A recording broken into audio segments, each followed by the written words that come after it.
ಪರ್ವತದ ಮೇಲೆ ನಡೆಯುತ್ತಿರುವ ವ್ಯಕ್ತಿ ಬಗ್ಗಿ ನಡೆಯುತ್ತಾನೆ. ಪರ್ವತದಿಂದ ಇಳಿಯುತ್ತಿರುವ ವ್ಯಕ್ತಿ ಅಹಂಕಾರದಿಂದ ನಡೆಯುತ್ತಾನೆ. ಯಾರಾದರೂ ಬಗ್ಗಿ ತಗ್ಗಿ ನಡೆದರೆ ತಿಳಿದುಕೊಳ್ಳಿ, ಮೇಲಕ್ಕೆ ಹೋಗುತ್ತಿದ್ದಾನೆ. ಮತ್ತು ಅಹಂಕಾರದಿಂದ ನಡೆದರೆ ತಿಳಿದುಕೊಳ್ಳಿ, ಕೆಳಕ್ಕೆ ಬೀಳುತ್ತಿದ್ದಾನೆ. ಸಣ್ಣದಾದ ಕತೆ. ಇಬ್ಬರು ಸನ್ಯಾಸಿಗಳ ಕತೆ. ಇಬ್ಬರಲ್ಲಿ ಒಬ್ಬರು ಹಿರಿಯ ಸನ್ಯಾಸಿಯಾಗಿದ್ದರು, ಇನ್ನೊಬ್ಬ ಜೂನಿಯರ್. ಈಗಾಗಲೇ ಸನ್ಯಾಸಿಯಾಗಿದ್ದರು, ಸಾಧಕರಾಗಿದ್ದರು. ಸನ್ಯಾಸದ ರಸ್ತೆಯಲ್ಲಿ ಹೋಗುತ್ತಿದ್ದರು. ಒಂದು ದಿನ ಅವರಿಗೆ ಮಠವನ್ನು ಬಿಟ್ಟು ಬೇರೆ ನಗರಕ್ಕೆ ಕೆಲಸದ ನಿಮಿತ್ತ ಹೋಗಬೇಕಿತ್ತು. ದಿನದ ಸಮಯದಲ್ಲಿ ಭೋಜನ ಮಾಡಿ ಗುರುವಿನ ಅನುಮತಿ ಪಡೆದು ಹೊರಟರು. ಕಾಡಿನ ಮಾರ್ಗವಾಗಿತ್ತು. ನಡೆದು ಹೋಗುತ್ತಿದ್ದರು. ಸಾಯಂಕಾಲ ಆಯಿತು. ಒಂದೇ ಒಂದು ನದಿಯನ್ನು ದಾಟಿ ಹೋಗಬೇಕಿತ್ತು. ಬಾಕಿ ಎಲ್ಲ ರಸ್ತೆಯನ್ನು ಇವರು ಸಾಗಿ ಬಂದಿದ್ದರು. ಆದರೆ ಸಮಸ್ಯೆ ಇದಾಗಿತ್ತು. ನದಿಯ ಆ ಕಡೆ ಇರುವ ನಗರದ ಬಾಗಿಲು ಸೂರ್ಯಾಸ್ತದ ಸಮಯವಾದ ಮೇಲೆ ಮುಚ್ಚಲ್ಪಡುತ್ತಿತ್ತು. ಸೂರ್ಯ ನಿರ್ಗಮಿಸಿದಾಗ ಬಾಗಿಲು ಕ್ಲೋಸ್ ಆಗುತ್ತಿತ್ತು. ಹಾಗೆಯೇ ಅವರು ನದಿಯ ತೀರದಲ್ಲಿ ದೋಣಿ ನಡೆಸುವ ಅಂಬಿಗನನ್ನು ಹುಡುಕಿದರು.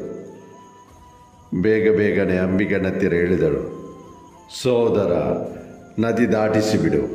ಮತ್ತೆ ಹೇಳಿದರು, ಬೇಗನೆ ನದಿಯನ್ನು ದಾಟಿಸು.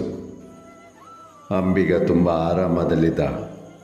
ನಗುತ್ತಾ ಹೇಳಿದ, ಬೇಗನೆ ಯಾವುದೂ ಆಗುವುದಿಲ್ಲ. ಜೀವನದಲ್ಲಿ ಎಲ್ಲವೂ ಆರಾಮದಲ್ಲಿ ಆಗುತ್ತದೆ. ಚಿಂತೆ ಯಾಕೆ ಮಾಡುತ್ತೀರಿ? ತಲುಪುತ್ತೇವೆ. ನಗುತ್ತಾ ಹೇಳಿದ, ಕುಳಿತುಕೊಳ್ಳಿ. ನನ್ನ ಸೌಭಾಗ್ಯ. ಸಂತರ ಚರಣ ನನ್ನ ದೋಣಿಯನ್ನು ಸ್ಪರ್ಶಿಸುತ್ತಿದೆ. ಇಬ್ಬರು ಸನ್ಯಾಸಿಗಳನ್ನು ಕುಳ್ಳಿರಿಸಿದ ಮತ್ತು ದೋಣಿಯನ್ನು ದಾಟಿಸಲು ಹುಟ್ಟು ಹಾಕಲು ಶುರು ಮಾಡಿದ. ಹಾಗೆಯೇ ನದಿಯ ಆ ಕಡೆಯ ತೀರವನ್ನು ತಲುಪುವವರಿದ್ದರು. ಹಿರಿಯ ಸನ್ಯಾಸಿ ಕೇಳಿದರು ಅಂಬಿಕನಂತಿರ, ನಿನಗೇನು ಅನಿಸುತ್ತಿದೆ? ಆ ಬಾಗಿಲು ಕಾಣುತ್ತಿದೆಯಲ್ಲ, ಸೂರ್ಯಾಸ್ತ ಆಗುವ ಮೊದಲು ನಾವು ಅಲ್ಲಿ ತಲುಪಬಹುದೇ? ಯಾಕೆಂದರೆ ಸೂರ್ಯಾಸ್ತವಾಗುವ ಮೊದಲು ತಲುಪದಿದ್ದರೆ ಬಾಗಿಲು ಮುಚ್ಚಲ್ಪಡುವುದು. ನಗರಕ್ಕೆ ಪ್ರವೇಶ ಮಾಡಲು ಸಾಧ್ಯವಾಗದು, ಒಳಗೆ ಹೋಗಲು ಸಾಧ್ಯವಿಲ್ಲ. ನಾವಿಕ ಹೇಳಿದ, ನೀವು ವೇಗವಾಗಿ ನಡೆದರೆ ನೀವು ತಲುಪಲು ಸಾಧ್ಯವಾಗದು, ನಿಧಾನವಾಗಿ ನಡೆದರೆ ತಲುಪಬಹುದು. ಹಿರಿಯ ಮತ್ತು ಜೂನಿಯರ್ ಸನ್ಯಾಸಿ ಮನದಲ್ಲಿಯೇ ನಕ್ಕು. ತುಂಬ ಆಶ್ಚರ್ಯವಾದ ಮಾತು ಹೇಳುತ್ತಿದ್ದಾನೆ.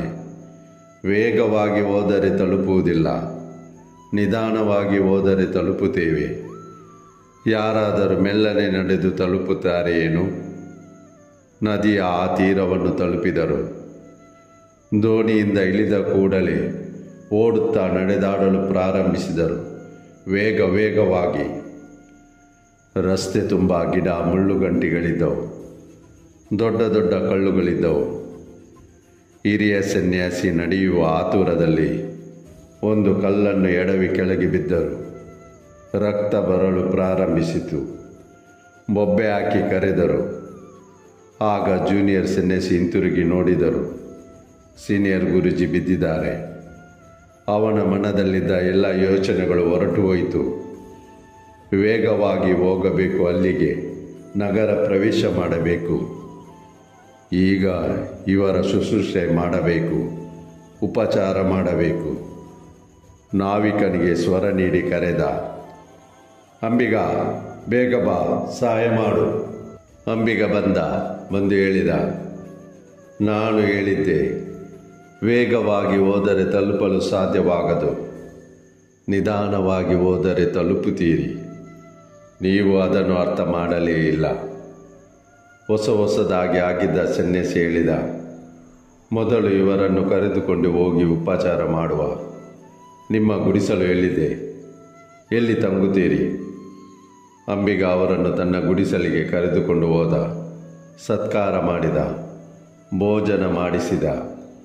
ಉಪಚಾರ ಮಾಡಿದ ನಂತರ ಹೇಳಿದ, ಕ್ಷಮಿಸಿ, ನೀವು ಜ್ಞಾನಿಗಳು, ಜ್ಞಾನ ತುಂಬ ಇದೆ. ಆದರೆ ನಾನು ಕೂಡ ನಿಮಗೆ ಜ್ಞಾನದ ಮಾತು ಅರ್ಥ ಮಾಡಿಸುತ್ತಿದ್ದೆ. ವೇಗವಾಗಿ ನಡೆದರೆ ತಲುಪಲು ಸಾಧ್ಯವಾಗದು. ರಸ್ತೆ ಅಂಕುಡೊಂಕಾಗಿತ್ತು. ಗಿಡ ಗಂಟಿ ಮುಳ್ಳುಗಳಿದ್ದವು. ದೊಡ್ಡ ದೊಡ್ಡ ಕಲ್ಲುಗಳಿದ್ದವು. ನೀವು ವೇಗವಾಗಿ ಓಡಲಾರಂಭಿಸಿದ್ದೀರಿ.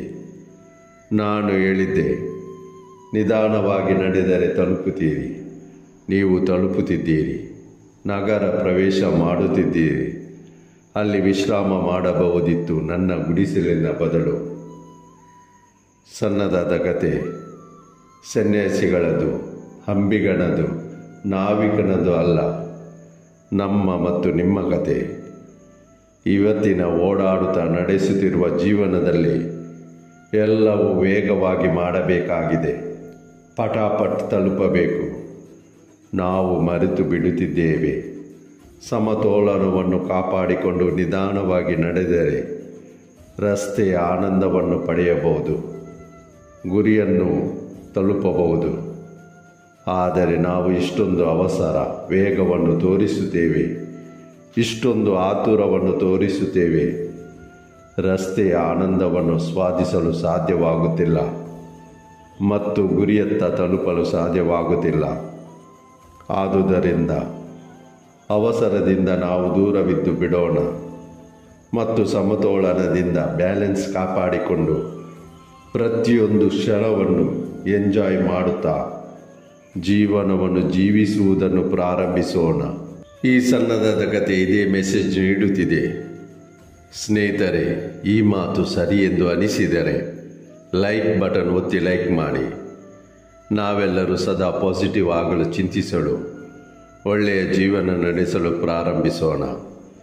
ಮೇಲೆ ಇರುವವನ ಆಶೀರ್ವಾದದಿಂದ, ನಿಮ್ಮವರ ಪ್ರೀತಿಯಿಂದ, ನಿಮ್ಮ ಆತ್ಮವಿಶ್ವಾಸದಿಂದ ಪ್ರಯತ್ನಿಸಿ ಗೆಲುವು ನಿಮ್ಮದಾಗಿಸಿ. ಈ ಜಗತ್ತು ನಿಮ್ಮನ್ನು ಹಿಂಬಾಲಿಸುವಂತೆ ಮಾಡಿ. ನೀವು ನಮ್ಮ ಚಾನೆಲ್ ಸಬ್ಸ್ಕ್ರೈಬ್ ಮಾಡದೇ ಇದ್ದರೆ ಸಬ್ಸ್ಕ್ರೈಬ್ ಮಾಡಿ ನಮಗೆ ನಿಮ್ಮ ಬೆಂಬಲ ನೀಡಿ. ನಿಮ್ಮ ಮುಂದಿನ ಭೇಟಿ ಮುಂದಿನ ಕಥೆಯೊಡನೆ. ಅಲ್ಲಿಯವರೆಗೆ ನಿಮ್ಮ ಕಾಳಜಿ ವಹಿಸಿ. ಸದಾ ನಗುನಗುತ್ತಾ ಇರಿ.